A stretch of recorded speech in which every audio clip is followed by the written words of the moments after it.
बिस्मिल्लाहिर्रहमानिर्रहीम। मैं हूं ताहिर ढिंडसा और आप देख रहे हैं STTV। कहा जाता है कि सैलाब से 30 से 40 अरब डॉलर का नुकसान हुआ। अगर इफ़ इट कम्स डाउन कि 300 बिलियन डॉलर की इकॉनमी में, तो ये सीधा 13-14% ये बन जाता है। आगे ट्रेड डिसरप्शन होगी, फिर फिजिकल साइड पे इसका इम्पैक्ट होगा, परचेजिंग पावर, पॉवर्टी कहाँ ऊपर चली गई है, और फिर सिंध में क्रॉप का और अगले क्रॉप पे इसका पैटर्न, तो that adds up to something between 25 to 30% और GDP आपका लगता है ऐसे है कि 1-2 सालों में एरोड हो गए।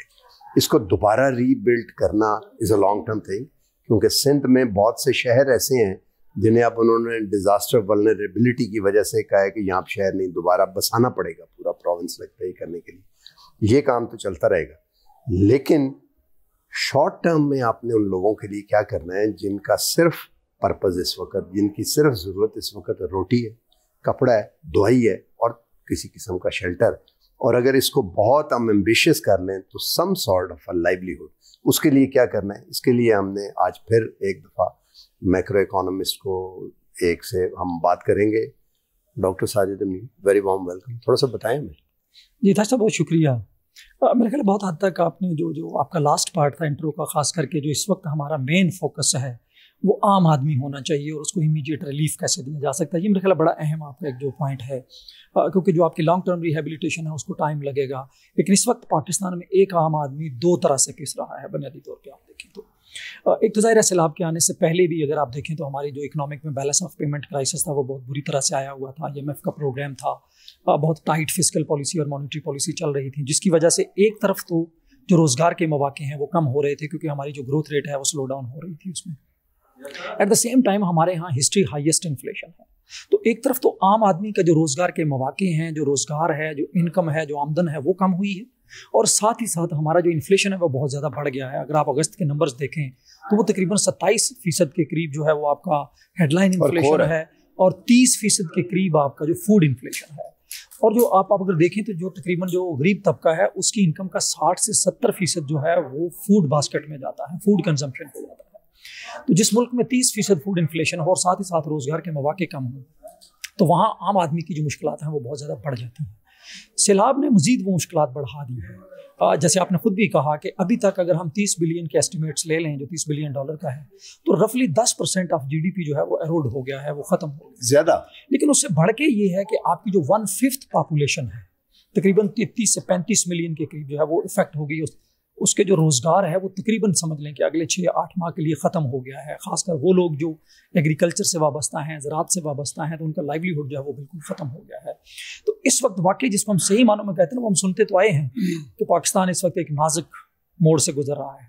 मुझे लगता है कि इस वक्त वो सही मानों में नाजुक मोड़ से गुजर रहा है कि एक तरफ तो हमारे यहाँ मैक्रो क्राइसिस है, फिस्कल स्पेस बहुत लिमिटेड है गवर्नमेंट के पास, दूसरी तरफ हमारे यहाँ पॉलिटिकल क्राइसिस है जिसमें जो प्लानिंग का होराइजन है, जो डिसीजन मेकिंग है उसको तकरीबन मुअत्तल करके रख दिया हुआ है, और तीसरी तरफ जो नेचुरल क्लैमिटी है, जो फ्लड है, तो ये तीनों मिलके वाकई ही पाकिस्तान को इस वक्त एक नाजुक सूरत हाल। अच्छा, ये बताएं कि पॉलिसी लेवल पे मैं लॉन्ग टर्म को अब छोड़ दें इस वक्त, शॉर्ट टर्म में इमीडिएट, बिल्कुल शॉर्ट टर्म में और अगले 2-3 महीने में रबी का तो किस्सा खत्म हुआ ना, इसके बाद में क्या करना है? देखिए, इसमें दो चीज़ें हैं, गवर्नमेंट को दो स्ट्रेटजीज जो हैं वो लेकर चलना पड़ेंगी।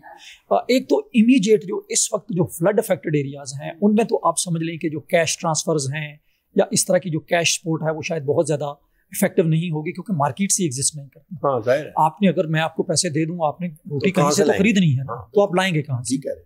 तो वहाँ मुझे लगता है कि गवर्नमेंट को प्रोविंशियल गवर्नमेंट के साथ और जो लोकल नुमाइंदे हैं लोगों की, उनके साथ मिलके एक जो इन काइंड सपोर्ट है, जिसमें रोटी है, शेल्टर है, मेडिसिन है, जिसमें आपने भी जिक्र किया, उस पर बहुत ज़्यादा एक एक्टिव पॉलिसी जो है वो अपनाना होगी और बहुत जल्दी उन लोगों तक पहुँचना होगा, क्योंकि बहुत देर हो चुकी है। ऑलरेडी बहुत सारे जो लोग हैं वो अभी तक शेल्टर से, मच्छरदानियों से, इन चीज़ों से उनको नहीं मिली हैं, जिसकी वजह से जो वबाई अमराज हैं भूख के साथ साथ वो फैलना शुरू हो गई, और ख़ासकर जो बच्चे हैं और जो औरतें हैं वो बहुत ज़्यादा वल्नरेबल हैं।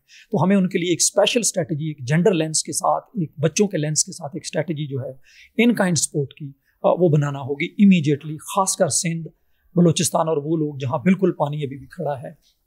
तो वहाँ पे बिस्प की जो कैश ट्रांसफर्स हैं वो चाहे हम उनको 25,000 दें चाहे 35,000 दें वो इस वक्त इफेक्टिव नहीं होंगे, नंबर 1।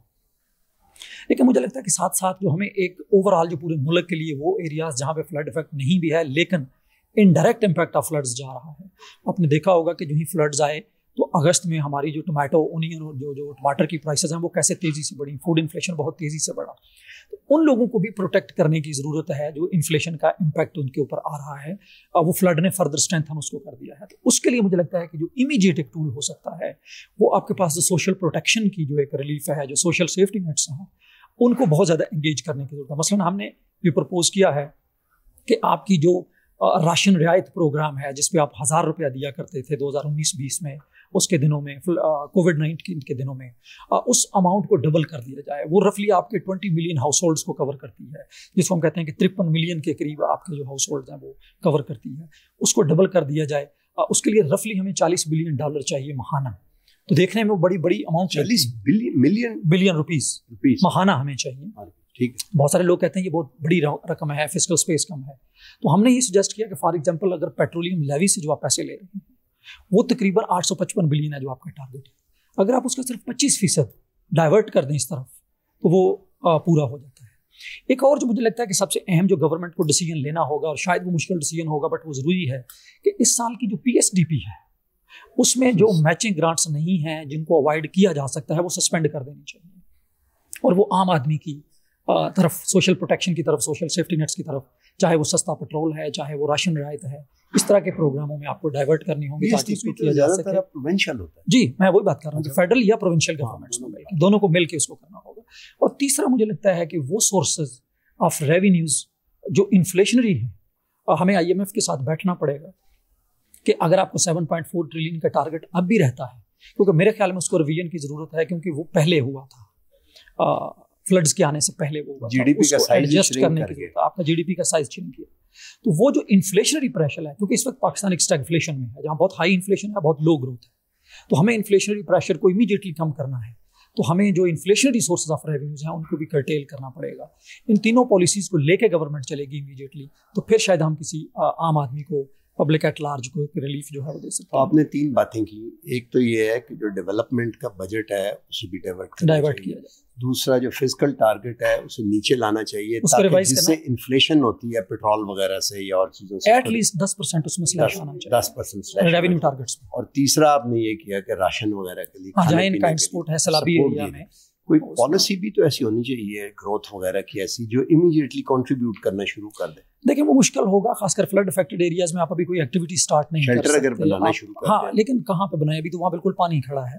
आप उसको कर सकते हैं, जो आपका एडहॉक शेल्टर होते हैं, जो आपके होते हैं वक्ती तौर पे, वो जरूर उसमें कर सकते हैं लोकल। बट मुझे लगता है कि एक जो लॉन्ग टर्म एक्टिविटी जो इंक्लूसिव ग्रोथ की या सस्टेनेबल डेवलपमेंट की, वो थोड़ा सा टाइम है। इस वक्त जो इमीडिएट जरूरत है वो लोगों को खाने की, पीने की, दवाइयों की, मच्छरदानियों की, इन चीज़ों की ज़रूरत है सलाबी एरिया में, और वहाँ से दूर इमीडिएट ज़रूरत है जो इन्फ्लेशनरी प्रेशर्स हैं, महंगाई है, उससे बचना। तो ये 2-3 चीज़ें थी जिसमें आपने राशन रिलीफ का और फिजिकल साइड पे, इसका मतलब है कि बजट को भी रिवाइज करने के लिए और रिविजिट करने की ज़रूरत है और IMF से ये बात जो है वो टेकअप करने की ज़रूरत है। आज तक के लिए इतना ही, मिलते हैं अगले प्रोग्राम में। चैनल को लाइक और सब्सक्राइब कर दें और अपने कमेंट्स भी दें ताकि इसे हम बेहतर बना सकें। अल्लाह हाफ़िज़।